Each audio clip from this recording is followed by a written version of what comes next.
சமீபத்தில நம்ம ஒரு 3 பேட்ச் ப்ரீடிங் பண்ணியிருந்தோம். அந்த 3 பேட்ச்ல வந்து 1 பேட்ச் மொத்தமாவே அடி வாங்கிருச்சு. மீதி இருக்கிற 2 பேட்ச்ச நான் போன வீடியோல நம்ம ஷாப்ல கொண்டு போய் சேல் பண்ணியாச்சு.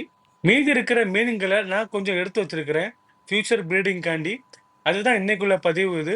நீங்க இப்ப பார்த்துட்டு இருக்கிற இந்த மீன் வந்து ஒரு ஹைபிரிட் ஃபிஷ். இந்த ஹைபிரிட் வந்து ப்ரீடிங் சக்சஸ் ஆயிடுச்சுன்னா, இதுல வர குட்டிகள செலக்டிவா நம்ம குரூமிங் பண்ணி, நம்மளுடைய ஃபாலோவர்ஸுக்கும் வர சப்ஸ்கிரைபருக்கு ஒத்திக்கு தான் இத நம்ம வந்து குடுக்க போறோம். அதான் பிளான் இருக்கு. ஐ ஹோப் சோ பார்க்கலாம் ப்ரீடிங் எப்படி போகுதுன்ட்டு. ஏன்னா இப்ப இருக்கிற கிளைமேட் இது ஒரு செகண்ட் ஹைபிரிட். இதுவும் அதே ஃபேமிலில இருந்து வந்த ஃபீமேல் தான் இது. இது பார்க்க ஒரு பிங்கிஷ் நல்ல ஒரு கேரட் ரெட் டெயில்ல இருக்கு பாருங்க. இதே நம்ம ஒரு கிராஸ் பண்ணி எடுத்தோம்னா, இதுங்க வர குட்டிகள் ரொம்ப நல்லா வரும். இன்னொரு விஷயத்தையும் நான் உங்கள்ட்ட ஷேர் பண்ணலான்ட்டு இருக்கிறேன். நம்மட்ட இருக்கிற ஃப்ளவர் மேல் ஃபிஷ் வந்து சும்மா தான் இருக்கு.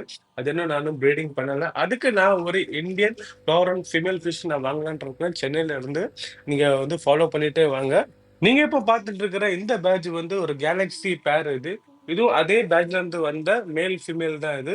இது நம்ம ப்ரீடிங் பண்ணி நம்மளுடைய லோக்கல் ஷாப்ல தான் குடுக்கறதுக்காண்டி தான் நான் அந்த பேர வந்து நான் எடுத்துருக்கிறேன். அதாவது நான் வந்து ப்ரீடிங் பர்ப்பஸ்க்காண்டி எடுத்திருக்கேன். இது செம்மையான ஒரு பிளக்கார்ட் ஒரு பியூர் பிளக்கார்ட் டெயில் உள்ள ஒரு ஃபிஷ் இது. நல்லாவே ரொம்ப ஆக்டிவா இருக்கு. இனி வரும் காலத்துல ப்ரீடிங் பண்ணும்போது கொஞ்சம் பார்த்து தான் பண்ணணும். ஏன்னா வாட்டர் ரொம்ப சில்லுன்ட்டு இருக்கு. அதுக்கு தேவையான என்னென்ன பொருட்கள் நான் கொஞ்சம் ஆன்லைன்ல வந்து ப்ராடக்ட் வாங்கியிருக்கிறேன். அத போட்டு நம்ம அடுத்தடுத்த ப்ரீடிங் நம்ம பண்ணலாம். நீங்க ஃபாலோ பண்ணிட்டே வாங்க. ஸோ 3 பேட்ச்ல நம்மளுக்கு ஒரு ஹாஃப் மூன் மேல் ஒண்ணு வந்திருக்கு. ஸோ இதுக்கு உண்டான ஃபீமேல் இன்னும் வரல. ஸோ இன்னைக்குள்ள வீடியோ இவ்வளவுதான் friends. Thank you so much for